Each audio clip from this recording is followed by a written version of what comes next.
အခုမင်္ဂလာပါရှင်မင်္ဂလာပါဗျကိုယ့်ရဲ့နာမည်လေးနဲ့ပေါ့နော်လက်ရှိတောင်းနေတဲ့အပိုင်းလေးပြောပြပါဦးဟုတ်ကဲ့ပါကျွန်တော်ကတော့လက်ထောက်ညွှန်ကြားရေးမှူးရှိုင်းမှုဖြစ်ပါတယ်ရန်ကုန်တိုင်းဒေသကြီးရဲ့စာပုဂ္ဂိုလ်ရေးအဖွဲ့အဖွဲ့ခေါင်းဆောင်အနေနဲ့လာရောက်တောင်းဝင်ဆောင်ရွက်ခြင်းဖြစ်ပါတယ်ဗျ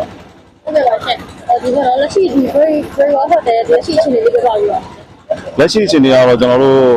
ASR level 5ကိုဆောင်ရွက်နေခြင်းဖြစ်ပါတယ်ဗျ ASR level 5က5အနေနဲ့ဆိုရင်တော့ကျွန်တော်တို့ဒီရန်ရရတွေတုံးပြပြီးတော့အဆောက်အဦတွေကို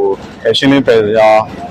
ကဲရွှေ့ထုတ်ခြင်းဖြစ်ပါတယ်တူလီတူဆိုပြောလို့ချင်းဒီလုပ်ငန်းဒါ level 5ထဲမှာပါတာပေါ့ပြီးတဲ့ခါကျရင် recovery ကိုဆက်လုပ်ရတဲ့အနေအထားဖြစ်ပါတယ်အခုလက်ရှိကတော့ ASR level 5အတိုင်းဆောင်ရွက်နေခြင်းဖြစ်ပါတယ်ဗျ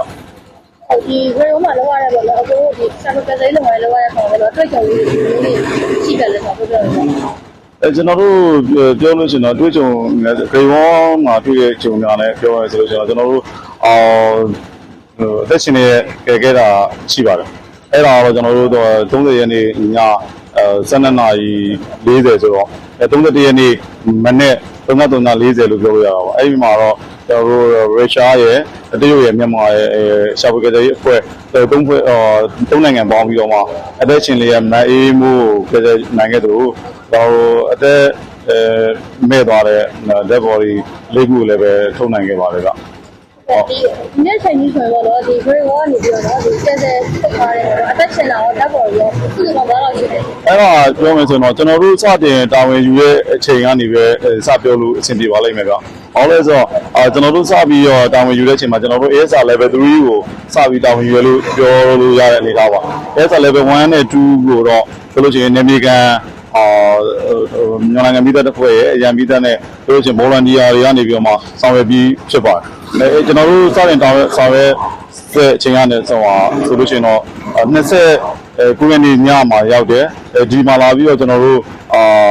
ညရောက်ပြီးတော့ည10:00နာရီဝန်းကျင်လောက်မှာဒီမှာလာပြီးတော့ကျွန်တော်တို့service ဆင်းတာပေါ့service အချက်လက်ကောက်ယူတယ်အဆောက်အဦရဲ့အနေအထားပိတ်မိတဲ့အနေအထားမျိုးတွေအချက်လက်ကောက်ယူပြီးတော့မှ30ရက်နေ့မနေ့9:00နာရီမှာကျွန်တော်တို့လုပ်ငန်းစတင်ဆောင်ရွက်ပါဆောင်ရွက်ပြီးတော့မှကျွန်တော်တို့ညနေ4:00နာရီဝင်းကြောင်မှာတရုတ်ရုရှားအဲ့လိုမျိုးရောက်လာစတင်ရောက်လာပြီးမှကျွန်တော်ပူးပေါင်းဆောင်ရွက်ခဲ့တာပါပူးပေါင်းဆောင်ရွက်တဲ့အဲ့ဒီနောက်ပိုင်းမှာဆိုလို့ကျွန်တော်တို့အသက်ရှင်လျက်ကဲဆယ်နိုင်ခဲ့တာကကိုဝင်ဆောင်ထားတဲ့ကိုဝင်ဆောင်9လရှိတဲ့မအေးမှုကဲဆယ်နိုင်ခဲ့ပြီးတော့မှအသက်ပြေဆုံးတဲ့ထဲကနေပြီးတော့ထုတ်နိုင်ရတော့TV 5ခုထုတ်နိုင်ခဲ့ပါတယ်အခုလက်ရှိအနေထားလည်းပဲကျွန်တော်တို့အသက်ရှင်နိုင်တဲ့ရာခိုင်နှုန်းအမှန်နေပါနေပြီဖြစ်တဲ့ကြောင့်မလို့လေ AR ကလည်း 5 ကိုတင်ပြီးဆောင်ရွက်ခြင်းဖြစ်ပါတယ်လက်ရှိအနေထားမှာတော့ထပ်ပြီးတော့မှအသက်ရှင်လျက်ကောအသေးဆုံးလျက်ကောထပ်မံဆွေးထုတ်နိုင်ခြင်းတော့မတွေ့ရသေးပါဘူးလက်ရှိမွေးစေဝါအနေနဲ့တော့အခုချိန်ထိတော့ကျွန်တော်တို့ဒုတိယမှာမတွေ့ရပါဘူးမတွေ့ရတဲ့အနေအထားရှိပါတယ်အခုလက်ရှိလေးကျွန်တော်တို့ဘာအရေးအောင်မှလည်းတွေ့ရမရှိဘူးကြဟုတ်ပြီးတော့ဒီ video မှာဒီဆမ်ပယ်လေးလုံးနေတဲ့အချိန်တော့တက်မှာရောတခြားတွေ့ရတဲ့တခြားမတင်ကားစရာတွေရောတခြားကြီးစားတဲ့ຢာတွေဘာတွေဖြစ်လဲမတင်ကားစရာဆိုရင်ဘယ်လိုမတင်ကားစရာလဲမသိဘူးကျွန်တော်ဒီတို့တို့ချင်းဒီလိုမျိုးတွေပြောနေကြတယ်ကြားနေတယ်ပြန်ပြီးဟုတ်ကဲ့နော်ဒီ video မှာတက်မှာဆိုဒီဆမ်ပယ်လေးလုံးနေအချိန်တော့တက်မှာပေါ့နော်ဒီကြားဖန်နေဒီ online နေတဲ့ဟာတွေပတ်သက်ပြီးတော့နော်ဟိုတန်တဲ့ဒီလိုရရပေါ့နော်အဲ့လိုမျိုးဟာတွေတွေ့ရတာမျိုးတွေရောရှိတာရှင်အဲ့လိုမျိုးတော့ကျွန်တော်တို့ကတော့မတွေ့မိဘူးဗျလက်ရှိမှာတော့ကျွန်တော်တို့ကအဲ့ဒီလက်ရှိရွှေထုတ်လုပ်ငန်းဖွင့်ပေါက်တယ်ရွှေထုတ်တယ်အဲ့လိုလုပ်တဲ့အခါမှာတော့ပြောလို့ရှိရင်တော့ကျွန်တော်တို့ဒီပါလဲသူ့ရဲ့ရုံးလုပ်ငန်းသူတို့ရဲ့ရုံးဖွဲ့ထိုင်နေချီက laptop တစ်လုံးတော့ထုတ်နိုင်ခဲ့တယ်အဲ့လောက်တော့တွေ့တယ်ဗျတခြားကျွန်တော်တို့လက်ရှိမှာလည်းပဲဒီလက်ရှိဆိုလို့ရှိရင်ကျွန်တော်တို့ဒီ main building ကိုဖြိုဖျက်နေတာပဲတို့ရောလည်းအဲ့ဒီတခြားအဲ့ဒီမတင်ကားစရာတော့ကျွန်တော်တော့မတွေ့မိသေးဘူးအခုချိန်ကြီးလေဟုတ်ဒီကတော့သူကလူမှုကွန်ရက်မှာပြတ်နေပါတော့ဒီဆောင်းကစားရေးကိုအချိန်ကြီးမလာတဲ့ဥပမာညာဆိုတာလည်းပြောနေကြတယ်ပေါ့နော်အဲ့ဒီကောင်ကဘယ်လိုမှတ်ချက်ပေးတယ်လဲရှင်အဲ့ဒါကတော့ဗျဒီ public ပြောလို့ရှိရင်တကယ်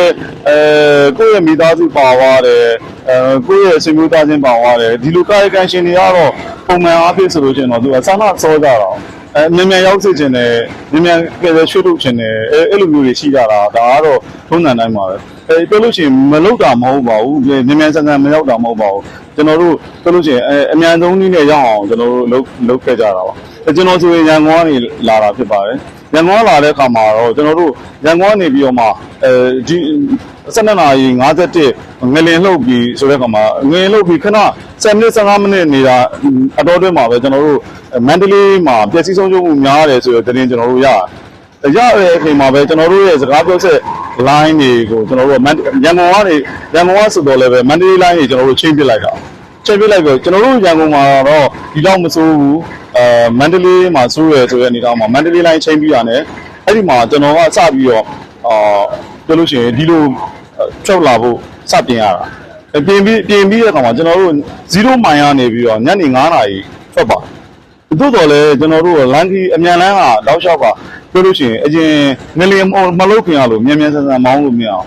်ပြီးတဲ့အခါကျွန်တော်တို့လာတာ mini bus နဲ့လာတာဖြစ်ပါ mini bus နဲ့လာတဲ့အကြောင်းအရာလည်းမြန်မြန်ဆန်ဆန်ရောက်ချင်လို့ကျွန်တော်တို့ရဲ့ recruit track တွေရှိပါတယ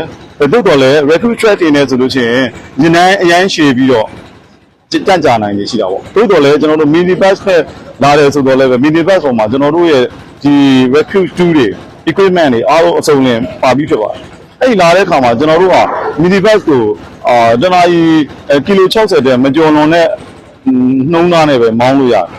်မီဒီဘက်မကောင်းလို့မဟုတ်ဘူးလမ်းကအဆင်မပြေဘူးဖြစ်တယ်ပြီးရင်ကျွန်တော်တို့လာတဲ့အခါမှာ line တွေကလှိုင်းတွန်းနေတယ်ပြီးရင်လမ်းဘေးချမောင်းရတာရှိသလိုတရားတွေကိုရှောင်ကွင်းမောင်းရတာရှိတယ်ကျွန်တော်တို့အဲ့ဒီမှာဆိုလို့ချင်းကျွန်တော်တို့လာရင်းနဲ့မှာတရားအဆက်တွေပြုတ်နေတာတွေဟာနေတာတွေအဲ့လိုမျိုးနဲ့ကြည့်ခဲ့ရတဲ့ပုံမှာကျွန်တော်တို့အဲ့ဒီ28ရက်နေ့ညတညာလုံးမောင်းတာပါတညာလုံးမောင်းနေမောင်းတဲ့အခါမှာကျွန်တော်တို့လမ်းမှာနားတယ်ဆိုတော့ဟာသမင်းစားယုံလောက်ပဲနားတယ်ကျွန်တော်အားလုံးကတောက်လျှောက်လာခဲ့တာ138မိုင်ရောက်တဲ့အခါမှာကျွန်တော်အုတ်တွင်းကိုဝင်ပြီးတော့မှလမ်းဟောင်းနဲ့ပြန်မောင်းอ่ะပြောလို့ရှိရင်တော့ကျွန်တော်တို့တွေက quick response ပေးတယ်တိုးတော်လဲလမ်းခီးခက်ခဲကြောင်ကျွန်တော်တို့တွေကလမ်းမှာတန့်ကြတိုးတော်လဲကျွန်တော်တို့ကနေပြည်တော်ကိုဝင်တဲ့အချိန်မှာမဲ9နာရီခွဲဝန်းကျင်လောက်ကျွန်တော်တို့နေပြည်တော်ရောက်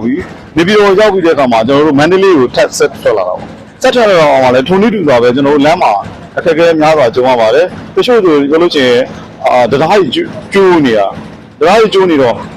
ဘယ်ချမ်းညာချမ်းရှိတဲ့အချိန်မှာတစ်ချမ်းကျိုးသွားတဲ့အခါမှာတစ်ချမ်းကနေပြီးတော့မှကားတွေသွားတဲ့အနေထားရှိတော့လမ်းတွေပို့ပြီးတော့ traffic jam ဖြစ်တာ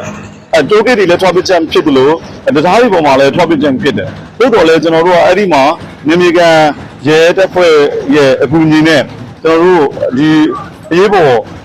်ကယ်ဆယ်ရေးအတွက်ဘာလို့တဲ့ဒီဖြစ်တဲ့ကြောင့်မလို့ကြော်ခွပြီးတော့အဆင်ပြေအောင်လာခဲ့ကြတာအဲ့ဒီလိုလာခဲ့ပြီမဲ့အဲ့ဒီရနေပြီးတော့ကျွန်တော်တို့ဒီမန္တလေးကိုရောက်တဲ့အခါမှာ9နာရီခွဲ10နာရီဖြစ်နေပါတယ်